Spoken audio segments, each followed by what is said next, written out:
Hello, this is Dr. Paul. I hope you all are having a great summer. A lot of us goes to the beach, go deep sea fishing, and catch a lot of fish.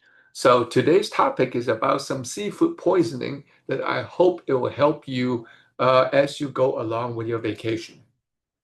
First things first, the most common reef fish toxin at the coast came from the eating moray eels, barracuda, red snapper, and amberjack.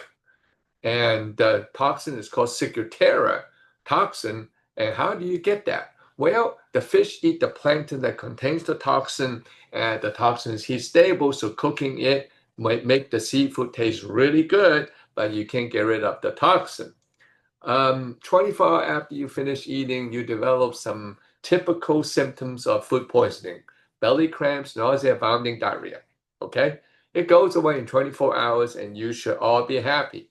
The problem with this secretariat toxin is that 72 hours later, you develop some tingling in the lips, the tongue, the throat, hot and cold feeling, and that just kind of comes and goes. Nobody knows why. Antihistamines really does not help, and it lingers on for up to a few months. But it does goes away, it resolves by itself, and nobody ever dies from it. Now, the second most common toxin uh, came from people who are deep sea fishing and then caught these beautiful fish like the mackerel, the tuna, the mahi-mahi, and the swordfish. I would like that too. And the problem is that they caught the fish and they did not refrigerate properly.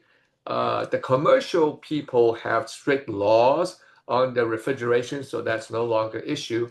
But for these amateur fishermen, yeah, you need to make sure that whatever is in the cooler is done properly. Otherwise, you get histamine poisoning, and that basically means act like an allergic reaction, right? So lots of histamine floating around. You got nausea, you got palpitations, your heart rate might be a little bit fast. You start wheezing from the histamine, and you develop a typical allergic reaction skin rash, which is nice and red and itchy. And it can happen right after you finish eating. Again, you cook it, it does not get rid of the problem. And so what do you do? Well, take some antihistamine. It really does work. And the histamine causes some wheezing, use some asthma inhalers, and it really does help. Goes away in 24 hours, no harm done.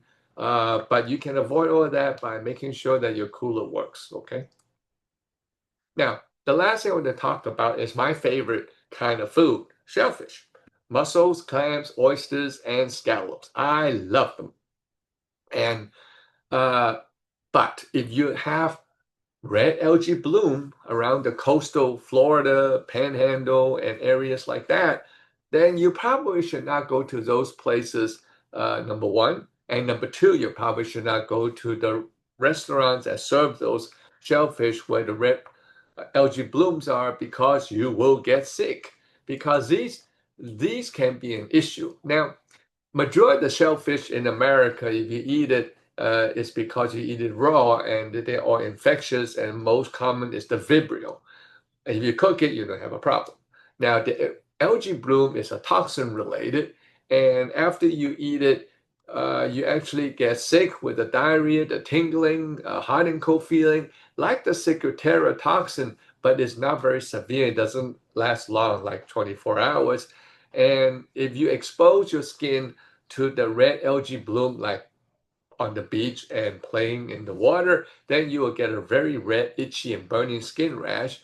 And if and you inhale the air around it, and you will actually start coughing a lot, and at times you may even wheeze. So antihistamine definitely helps with the itchy rash. Asthma inhalers definitely help with your wheezing, and it goes away in 24 hours. Okay. Very little problem with it unless you are immunocompromised, in which case then you probably just stay away from the red algae bloom or any shellfish, because you can get sick and end up in the hospital.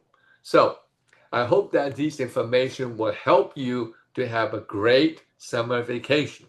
If you like what you hear, please give me a thumbs up and recommend your family and friends to educate themselves about the same issue. And I actually would see you again in about another week for another medical minute. Thank you for your attention.